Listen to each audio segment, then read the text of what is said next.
That was the secret. How much money? Warren and I had tiny little bits of money. We always underspent our incomes, and we invested, and we live long enough, we end up rich. It's not very complicated.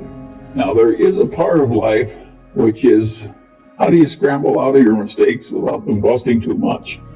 And we've done some of that too.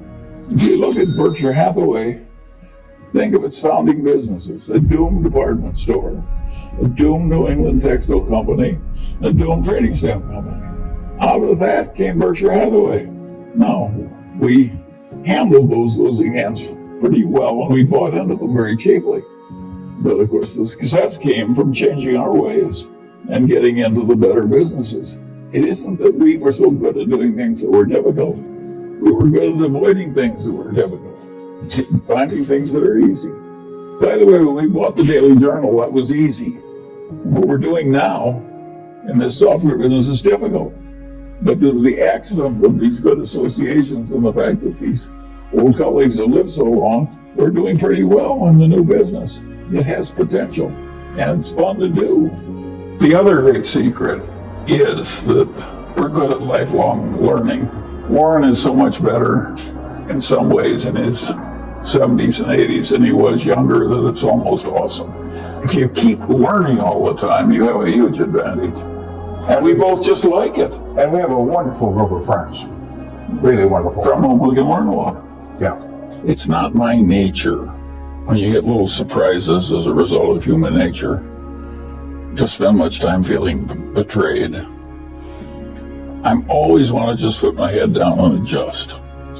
So I don't allow myself to spend much time ever with any feelings of betrayal. So you're asking the wrong person, because if some flickering idea like that came to me, I'd get rid of it quickly.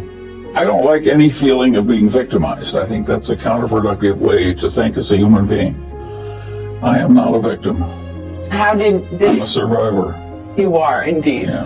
And in terms of humility, I've frequently said that when they passed that out, I didn't get my full share. And that was a serious problem when I was young. And I only cured it partly by becoming very rich.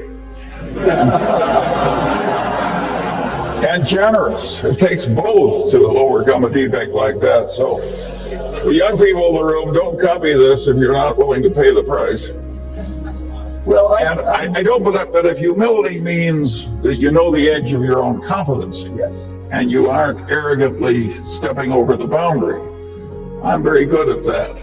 But within my area of competency, my best friend would not adore me for my humility. One of these guys at the Berkshire meeting from one of the foreign publications said, why do a couple of guys in a little place in Omaha do so much better than all these powerful minds in great institutions?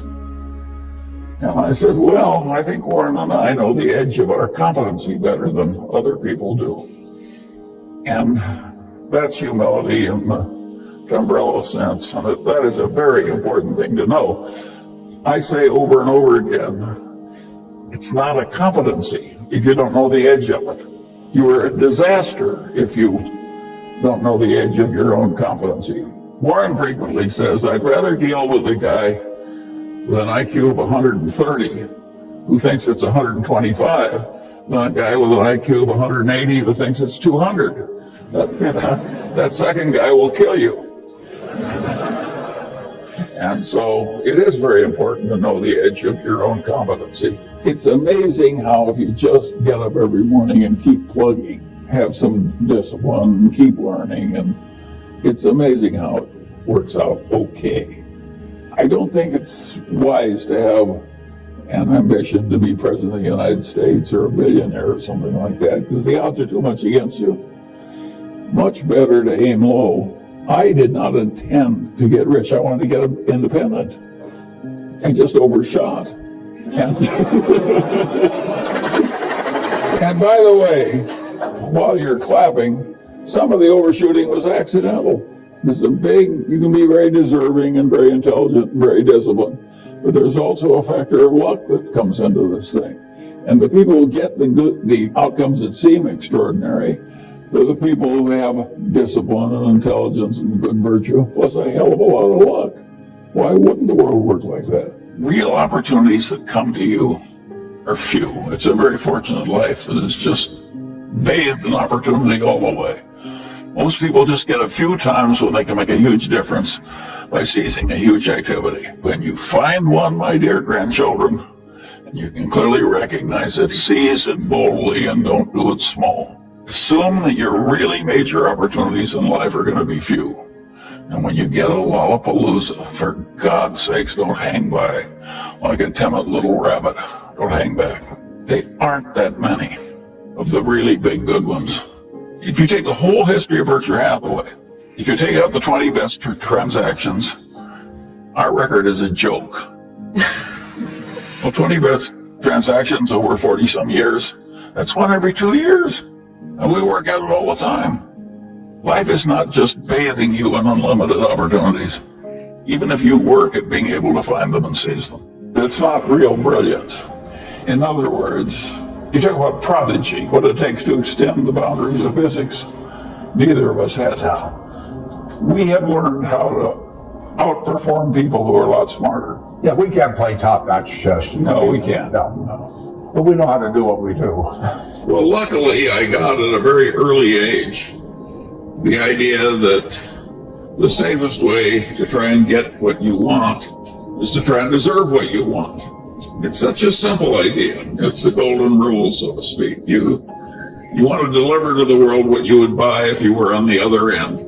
There is no ethos, in my opinion, that is better for any lawyer or any other person to have. By and large, the people who've had this ethos win in life, and they don't win just money, just honors and emoluments. They win the respect, the deserved trust of the people they deal with. And there is huge pleasure in life to be obtained from getting deserved trust. And the way to get it is to deliver what you'd want to buy if the circumstances were reversed. Warren and I have not made our way in life by making successful macroeconomic predictions and betting on our conclusions. Our system is to swim as competently as we can, and sometimes the tide will be with us and sometimes it will be against us. But by and large, we don't much bother with trying to predict the tides because we plan to play the game for a long time. I recommend to all of you exactly the same attitude. It's kind of a snare and a delusion to outguess macroeconomic cycles. Very few people do it successfully, and some of them do it by accident. And the game is that tough, why not adopt the other system of swimming as competently as you can and figuring that over a long life you'll have your share of good tides and bad tides. I think you can count on more booms and busts over your remaining lifetime. How big and with what cyclicality, I can't tell you. I can tell you the best way of coping, which is just to put your head down and behave creditably every day. Ben Franklin, marriage is like the most important decision you have, not your business career. Yeah, it'll do more for you, good or bad, than anything else. And Ben Franklin had the best advice ever given on marriage. He said, keep your eyes wide open before marriage and half shut thereafter. I look at the people in my generation, the nerds who were patient and rational eventually did well, who lived within their income and worked at being sensible, and when they saw an opportunity, grabbed it pretty fiercely and so forth. I think that'll work for the new nerds of the world. The people who get ahead because they're star salesmen or charismatic personalities, I'm not one of those, so I don't know how to do that. So if you're not a nerd, I can't help you. And I think that the odds are that most people who try to do finance are not going to succeed. And there's a lot of wretched excess in it because easy money will always attract wretched excess. It's just the nature. It's like a bunch of animals feeding on a carcass in Africa. By the way, that's an image I chose on purpose. But no, so I don't think it's so pretty. And I don't think that modern finance is so wonderful. And in my day, a lot of the finance people were more like engineers. They were so chastened by the Great Depression and all the wretched failure that they really tried to make everything super safe. And it was a very different plodding place than just the people weren't trying to get rich, they're trying to be safe. This modern world is radically different. I'm not sure if I were starting out in your world, how well I would do. It would be a lot harder than it was to get ahead in the world the way it was when I came up. How are you? My best advance. I think you'll be happier if you reduce your expectations and if you try and satisfy them. And by the way, I think it's generally a very good idea. It sounds silly, but it's so obvious. You know how many of us are fairly content with pretty moderate success? That is worth knowing, because that's what most of us are going to get. It's an enormous advantage. Of course, if you learn your own language, that's a very useful gift. And of course, learning the basic math of life is another tremendous gift. And if you're really good at picking up language and doing just basic arithmetic, you can take enormous territory. You don't need much else. I have never looked at a calculus problem since I left Caltech. Never left it. Never looked once, never used it. And I was a whiz. By the way, I went away totally. 70 some years, that was enough. Yeah, I don't know about your calculus, but mine is gone. But this other stuff never goes away.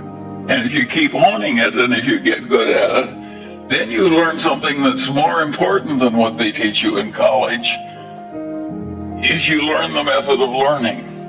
When I want to know something, I just learn it.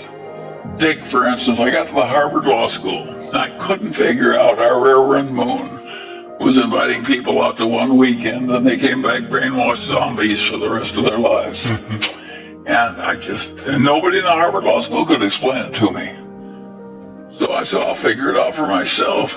You know, my mother had a little nursery rhyme, a little red hen that said, I'll do it myself, said the little red hen. So I said, I'll figure this out. Well, it took me a long time. But I finally figured out to my satisfaction exactly what was being done. And they just stumbled into this through practice evolution. It wasn't calculated forethought. They just assembled a bunch of psychological tricks and pounded them on these people all at once under conditions involving stress. And at a certain point, the program would just snap. And they had these people transformed into slaves. Boom. Well, that was a very interesting thing, but of course nobody wants to talk about it because it has implications people fear. But I think that that habit of, if they won't explain it, you figure it out for yourself, has helped me enormously in life. It's also hurt me, because you give terrible offense when you go into somebody else's profession and act like you know more than he does. Right. I'm much smoother now than I was when I was young. I'm still pretty insufferable. A happy life is very simple. The first rule of a happy life is low expectations. That's one you can easily arrange. And if you have unrealistic expectations, you're going to be miserable all your life. And I was good at having low expectations, and that helped me. And also, when you get reverses, if you just suck it in and cope, that helps if you don't just fretfully stew yourself into a lot of misery. There are certain behavioral rules. Always tell the truth and never lie to anybody about anything. Those are pretty good rules, and they're pretty simple. And a lot of the good rules of life are like that. They're just very simple. And do it right the first time, Lee Quinn. That's a really good rule.